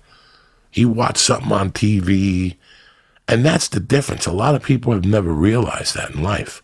And that's why I tell people, before you make any of those type of moves that you want to get a kilo of blow or an ounce of blow to sell it and make money, think about what you're doing and think about the people you'll be dealing with. You know, Lee and I have been talking a lot the last couple of weeks how the people we deal with in our lives on a daily basis here. I'm a comedian. I'm very proud to be a comic, man. There's a lot of comics I like. There's a lot of comics I dislike, just like you guys. There's co-workers you like, and there's co-workers I dislike. One of the main things I hate about comics are that they will take the most from you for the least of money. They will take more shit from you and try to get away with paying you the cheapest that I've ever seen before. And what they do as comedians is they don't take care of the areas that they have to take care of. Like they'll spend money, a lot of money on a webpage, but they won't spend money on the guy that's featuring for them. Like the guy that's driving them down. They try to be cute, like drive me down and I won't have to save on a plane, but I'll give you $100 for gas. Take care of that kid. Give him the extra fucking $100. Give him the extra fucking $100. Take care of people. If you notice, Lee doesn't do any podcasts and they're the other fucking comedians. Because he learned the hard way, except for Steve Simone. He learned the hard way that with comedians, they want to give you $10, or they're always late, or there's always a fucking problem, or there's always, And Lee paid me a great compliment last week. He goes, you know what, that's crazy? That you're my best client. Aside from the drugs and the stories and the prisons and all the craziness and the stealing, I got to hand it to you. You come through like a fucking ace. It's almost, it's funny. But in my head, if you had told me this when I first started, that it's not even close, guys. Like it really just isn't even. And I'm not saying that it's always like a breeze, like it's always like sunshine and happy flowers. Like we work hard and sometimes it's hard, but it's not even like, oh, there's a close second to like just like being on time. Like just quickly about the War of Art. He said, like, you do all this stuff. You do what you're supposed to do for your job. You're most of the time you go to work on time. You do all that, and then you're hurting yourself personally. And all these people that I've dealt with are all self-employed, essentially. And you should be my worst client. Like you, in theory. Late. Yeah. Never showing up. Never paying you on time. A check could bounce. Always a story. Tired. No. I have treated this like a fucking soldier, and because I wanted to give you the respect that you deserve, which a lot of people never think about other people's feelings and what they're going through. Some people live their life never considering anything else. I love when people call me and say, hey, fly into New York. I had a situation this week where a sister's sick. So I called my friend, I go see your sister and stuff. So I wanted to reach out to the whole family. I reached out to his brother. We haven't spoken in a while. I apologize. I tell him what's going on with my life. This motherfucker hit me back. I said, listen, when I go home next time, let's break bread, man. Let's eat something and let's catch up and let's get this animosity beside us. I'm getting too old. You're getting too old. This problem has existed between us. This little riff. I mean, we've been friends, but we've had a rift since 1981. That's 26 years. We went from being the closest people in the world to people who wave at each other and say hello. And if you don't think it bothers me after all he did for me, you're out of your fucking mind. So I hit him up. We talk. We go back and forth on Facebook. He says, yeah, I'm going to meet with you. Guess what this motherfucker says to me? So let's do this. Let's forget the dinner. Why don't you just fly out August 11th and do my function for me? And the mayor's going to be there and all these people are going to be there. And I'm like, how did it go from me going back there to the Borgata July 29th and meeting you for lunch, then flying back there to do your fucking event at a thing? Like, what justifies you asking me that? And it's weird how it goes from friendship. It's just all. Yeah, friendship. Like what do you even have a clue of what goes on in my life? Do you know I have a daughter? Do you know I have a wife? Do you know I do a podcast twice a week? Do you know I'm trying to fucking lose weight? So I try to focus on my workout, my breathing, my eating. There's so many, I'm trying to write a book. You also know I'm trying to write material for stand-up when my stand-up is fucking hurting. So what you want me to do is get on a 13 fucking hour flight, 6 each way, plus the hour to drive, plus the fucking Ubers to come to your event. I wish I could just do that all the time. I wish I had a helicopter, which I could people don't give a fuck. And if you think the people in the Midwest don't give a fuck, like they're a little rude, not even compared to what we deal with out here. Lee had a podcast for a year. The guy was late every week. Every week. There was always a story. There was always 4 people with him. They miss the whole. It's like weddings. I got invited to this wedding in 2 weeks. Listen, between you and I, guys, I really want to go. When I talk to her, you got to hear her on the phone. She has not considered me by no means, or what's included in my world, or what's going on. And I understand it's your big day, but you never asked me about my day and what I'm doing on that day. That's why when I got married on a Wednesday before Thanksgiving, because I wanted people to be in town. I didn't want to take away from nobody. My wedding was from 3 to 7, dog. I got married at 1. The party started at 3, and everybody went home at 7. I didn't make it to go. You understand me? There's people that, I'm having this event in Montecito. Well, that's a 2-hour drive. So you're asking me for 4, and I have a child. You know, and that's what, I'm not even playing that no more with people. Like, I'm not even playing that game no more with people. Like, that's not going to exist. I don't want, I'm going to the UFC fight with Joe, the Buffalo. Guess what? I'm not staying for that fucking fight. I don't give a fuck if Jesus fighting. I'm not picking up an envelope, so I'm coming home to my family.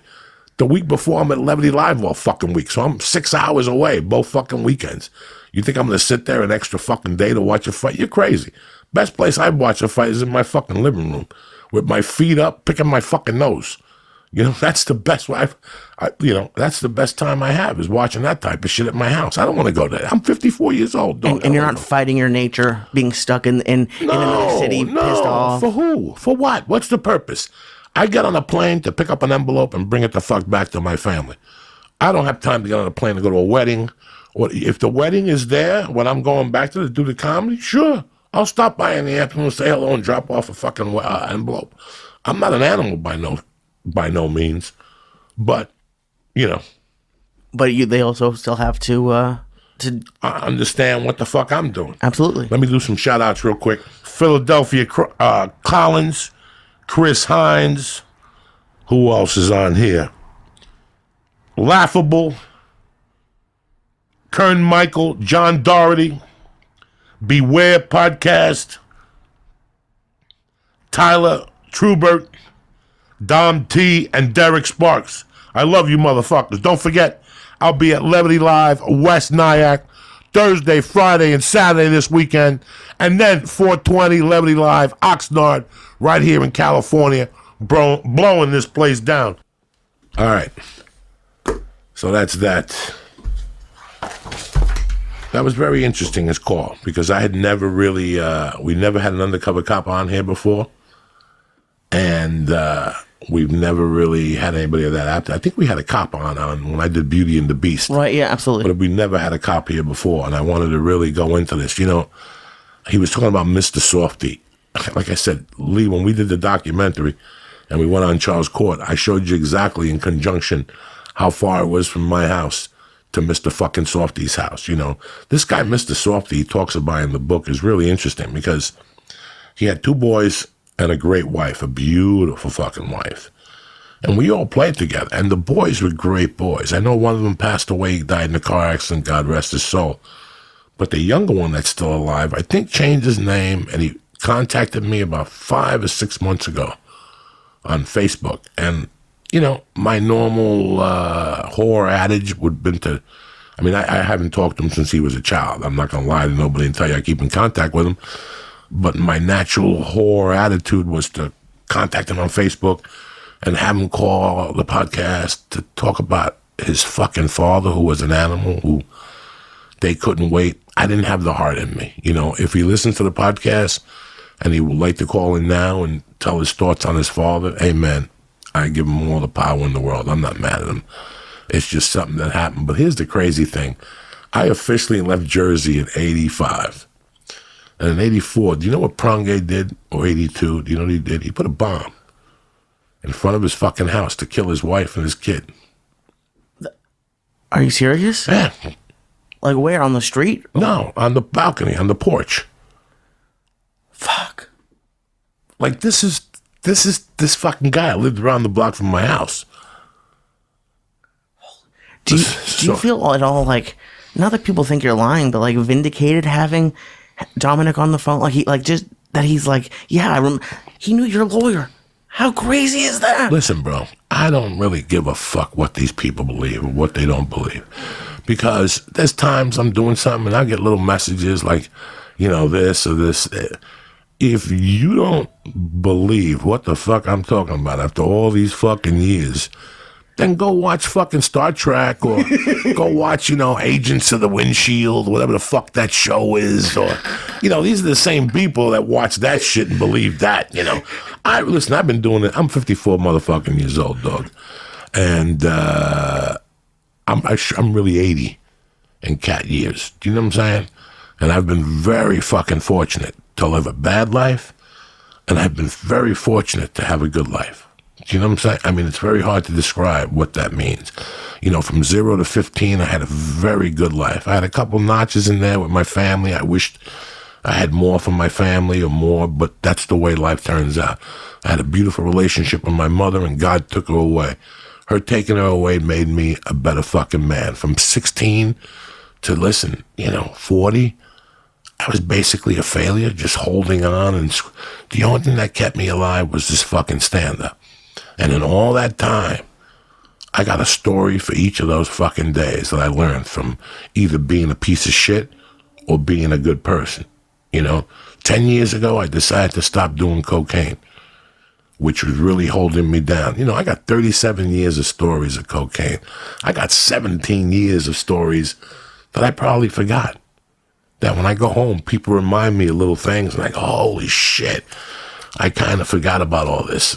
I have never told anybody I'm a bad person. I've told people I've made mistakes and I was put in different positions by my own hand. No, it was Lee's fault. No. I have a great life, man. I've learned a lot of things. And number two, I've met a lot of great people. And I've said it that, the sadness in my life deep down is that God took my life. You have a little of my mom's life and my dad's at a young age, and you have a little anger to God. I don't have that anger no more because it made me a part of who the fuck I am today. And one of the things that comes with is the stories. Why do you think I yell at you every fucking day to get out of the house? I want everybody to live a full fucking life. And if you know what? If that means experimenting with an ice cube, Lee, and putting a little acid on there, you alive? Absolutely, yeah. Did anything happen to you? Your kidneys damaged? Did you jump out a window? Did you have a bad trip? All I'm trying to do is help you reach out a little bit. I never wanted Lee to be a criminal or snort coke or gamble and I don't want that for any of my fucking friends. I know the traps in life. I went through them. I did them all. I'm here for you. I'm here so you can fucking learn. But if you learn anything from me, learn two things. Tell the fucking truth and live your life. And go balls for the fucking wall. Who gives a fuck? At the end of the day, it's like when you go bowling. I always think I'm a bowling ball. For me to do the best fucking thing, to get a strike, what happens? There's pins laying everywhere. It's like I dropped a grenade. And that's people's feelings. That's people's emotions. That's people who didn't believe in me. But on the other side, those are the same people who did believe in me. For you to do what you want to do in life, you're going to make somebody unhappy. Somebody's going to be unhappy. You're going to call home tomorrow and go, Mom, I'm going to become a cop. And she's going to go, no, you're not. But your dad's going to go, thank God, Lee.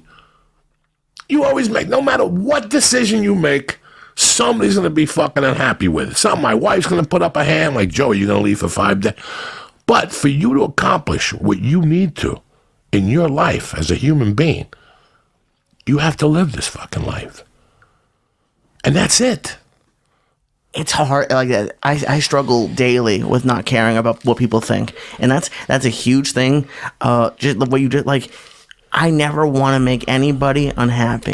I really don't. But and that's where, like, with the other podcast, whatever work you're in. Lee, if you call me tomorrow, right, and say to me, Joey, I can't do the podcast because me and Paul are going to Long Beach, and you're done. I don't need that in my life. Right, yeah. But if you call me and go, can we put the podcast on Thursday night because I really want to go to this poker tournament, it means the world to me. You know what, Lee? I'm going to be mad at you for 8 minutes. And then I'm going to go, this is what this kid wants to do. And then it's all going to be forgotten. It's all going to be forgotten. Whether you win or lose, you took the experience. I think right now in our society, people aren't taking the fucking, like I say, I found the pill in my pocket. That's all a joke, and I took it, and it was one of Larry's yum pills. People wouldn't do, and I'm not saying to do drugs or to be a thief or to, no. I'm talking to find out what you really want in this fucking life. You got to get up off the couch and get out of the goddamn house, For the last couple of months, we've been scratching the surface, you and I, talking about podcasting. And one day you came to me and said, you know what, man, I want to be a professional gambler. Did I get mad at you? Did I say, Lee, but no. You're going to be 1,000 things before you're 30 years old, Lee. I'm sorry to tell you. For you to really, really have a great life, man, you got to have variety. You might kiss 20 fucking women, and one's going to steal your car, one's going to give you VD, but eventually you're going to meet that one that really rocks you, or you just might meet that one. There's people that have 20 jobs before they find the job they want. That's what happened to me. You think that I had it easy? The other day somebody wrote on Twitter, I wish I had your life. And I wanted to write, no, you didn't.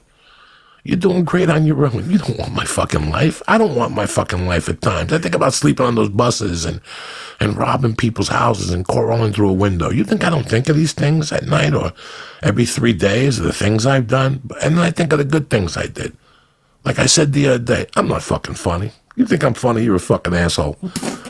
You're a fucking asshole. I'm Thank you for funny. listening to the podcast. Yeah, the only thing that you could get out of me is the talent it took to get here. The talent it took to go to bed crying every night and say, this is what I want to do. The talent it took to actually drop my daughter off and go do a spot without having a nervous breakdown and I need pills and no. The courage to fucking sleep in a car and have people like Ralphie May go in his house and take a shit in the shower. Ralphie didn't look down at me at the time. You know why? Because I was a man with a dream. And you weren't stopping me. The most dangerous thing in the world is a man with a fucking dream, bro. That's on the right track. Not a man with a dream that, well, I got a parking spot. No. I'm talking about a man with a fucking dream that has that dream ironed out in the steps on how he's going to do that. Let me tell you something. I fucked up. I got left back in the 7th grade. I didn't answer my mother when she was still dying. But if you don't think I planned this the last 10 years, you're fucking crazy. Because I reevaluate my life every fucking 90 days. Every 90 days I reevaluate my life, Lee. Because I know we're not going to be perfect every 90 days. What aspects do you look at? What am I doing with my life? What am I doing for me? And what am I doing to make somebody else's world a little bit fucking better? Am I imposing my influence on somebody who's having a hard time? You know, I really try to help out young comics as much as I do. They're not going to get a fucking handout. You're going to work the same fucking way I did. You know what I'm saying? Nobody here rides for free. Nobody's going to get a call and go, oh, come on, let's go on the road. Don't work like that, bitch. I got to see the fucking math. I got to see the work. I got to see the fucking work. Because I will point out 10 comics that are doing the fucking work every day. I will point out 10 young comics that I know that they're doing the fucking work every day. It's like when I went on Dom Herrera's podcast. We have a basketball mentality. You can't stop practicing because that guy, he's playing right now. Where you're sitting with your girlfriend and her family, jigging around. That dude who you're going to go up against in November for the first string in UCLA, he's practicing right now. He's not fucking jiggling and having a good time. He's in the ghetto right now playing 5-on-5 in the fucking rain. That's your mindset when you want to go forward, that somebody is doing your job 20 fucking times better. So you got no time to slack. And that's what this book, you know, not the Iceman. You even said to me, what's this devil book you made me read? Because you know what? What I tell you here 2 weeks ago, I said one of the best books I ever read was Telemarketing in the 80s. It really, it just taught me how to sell, how to narrow it down to sell. The second book that really got me here was that book by Stephen Pressfield, The War of Art or The Art of War, whatever the fuck it is. It really got me here because it got me to show me how much time I've been wasting. It pisses me off. Like it's broken up into sections, and that first section, like I had to like he breaks it up beautifully. It's really easy it's an easy read. I had to like put the book down like every little section, and like I almost want to write him an email and be like, "Fuck you!" Like, no, you got to get your notebook. Happy. You got to get your notebook and write what he's explaining down, so you never forget this. And every 90 days, you got to read that book. Every 60 days, that book's going to keep you honest. You know, I wish I would have read that book when I was 28. Oh, I'd be on a yacht right now with my state of mind. I'd be on a yacht right now. Maybe not a fucking yacht, but I wouldn't be renting a house. I'd be owning a house, and I'd be owning a fucking, you know what I'm saying? And this is what I'm telling people, that the time, bro, I told you 2 months ago, if I was 28 right now, I wouldn't be dicking around. I'd be thinking about how I was going to make my next fucking million, my first million. Because it ain't getting easier out there for a pimp. It's getting harder. And every minute you waste as a young adult today, because to be honest with you, you guys aren't prepared adequately. You're not prepared for what's about to happen adequately. You know, Dom made a great point. We're both from Jersey. If you hear it, we both have. I came from the street. I don't know about nothing, but you know what I do know? I get in the car. I know all you people listen to all these smart guys on podcasts, and they know about this. They don't know what Uncle Joey knows.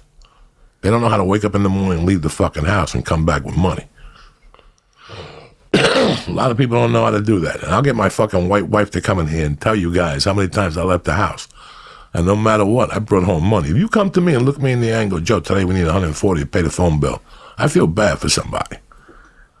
Do you think you were speaking earlier in the podcast about people realizing resistance. Did you have resistance when you were, I guess maybe Coke was the resistance, but... Everything. I am resistance. When you look my name in the fucking yellow pages, it's resistance. They should call me Joey Resistance. Even though you got so much done? Can you imagine if I would have known about resistance 20 years ago?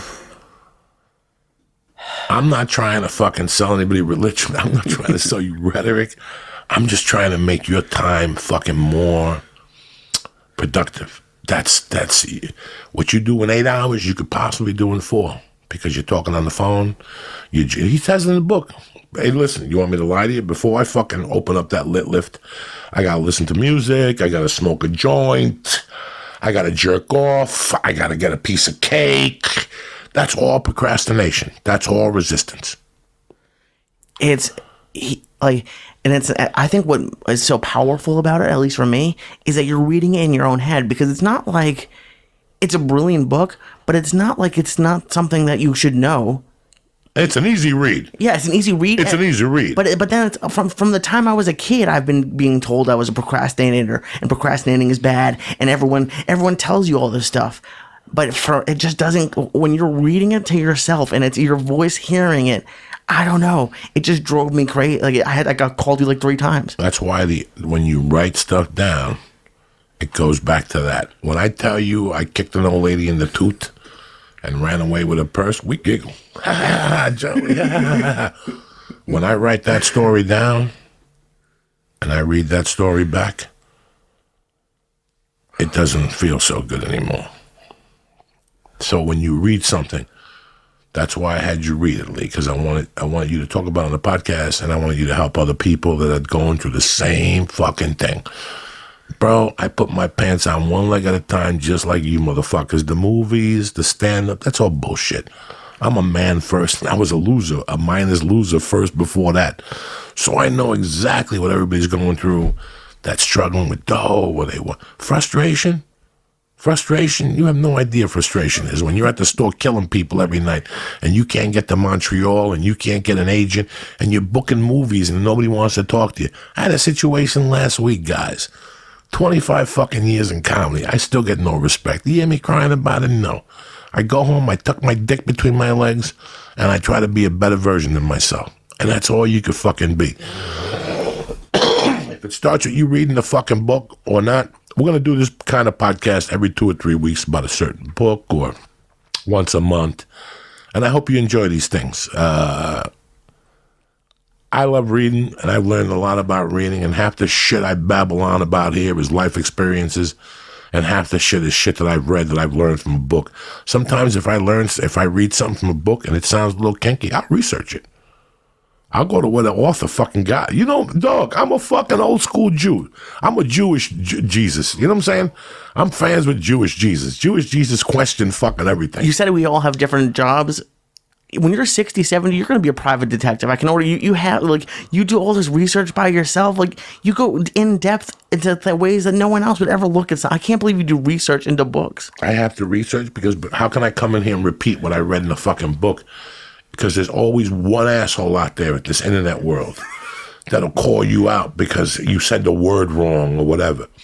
You know, so when I read these things, if I read any book, if there's a part of a book that, like when I read that book about Led Zeppelin, and they said they stuck a shark up a chick's pussy in Seattle, I did research for a week.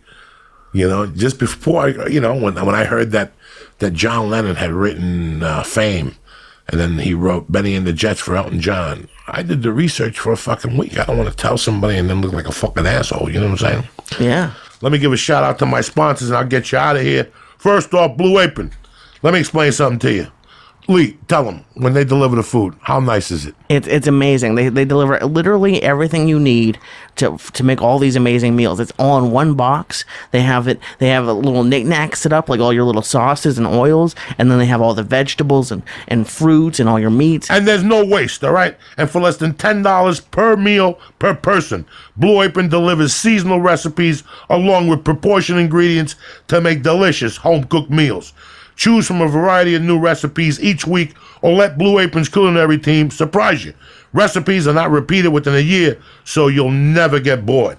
Customize your recipes each week based on your preferences.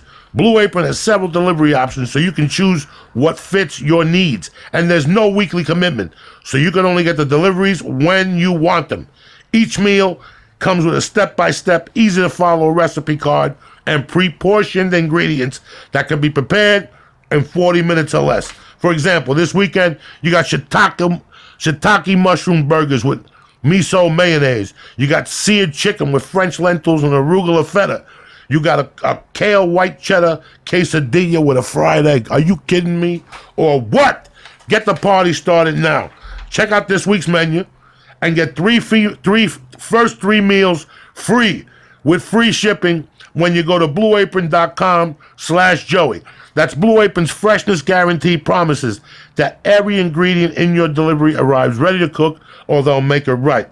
You'll love how it feels, you'll love how it tastes, and you'll love to create incredible home-cooked meals with Blue Apron. So don't wait. That's blueapron.com/Joey and get your first three meals free.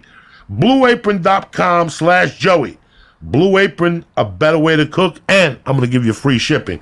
Also, what do you think of that MVMT watch when you go out? People always say to you, you're looking sharp, it's beautiful, matches your shirt, they come in different colors. Let me tell you something. MVMT is a company that started by two broke college kids that wanted to wear stylish watches but couldn't afford them like anybody else. So they started their own watch company. All right, they started just like us. They went through podcasts, they did it online, they built a following, they went through YouTube, radio, etc. Movement watches start at $95. At a department store, you're looking at $400 to $500. Movement figured out that by selling online, they were able to cut out the middleman and the retail markup, providing the best possible price. Classic design, quality construction, and style minimalism. Over 100 million watches sold. Let me tell you something. Father's Day is coming. It's here out right here. Get 15% off today with free shipping and free returns by going to mvmtwatches.com/church. This watch has a really nice, clean design. Seriously, Lee's been getting compliments ever since he put it on. Now is the time to step up your watch game. Go to mvmtwatches.com/church. Join the movement. I want to thank MVMT. I want to thank Blue Apron. And as usual, my main dog's over at On It, supplying the most clean supplements out there. From the Shroom Tech Sport to the Hemp Force Protein to the Alpha brand, 100% guarantee. Go to onit.com right now, press in, Church, and get 10% off delivered right to your house. We'll see you motherfuckers in 2 days. Get the party started. Stay black. Uncle Joey loves you.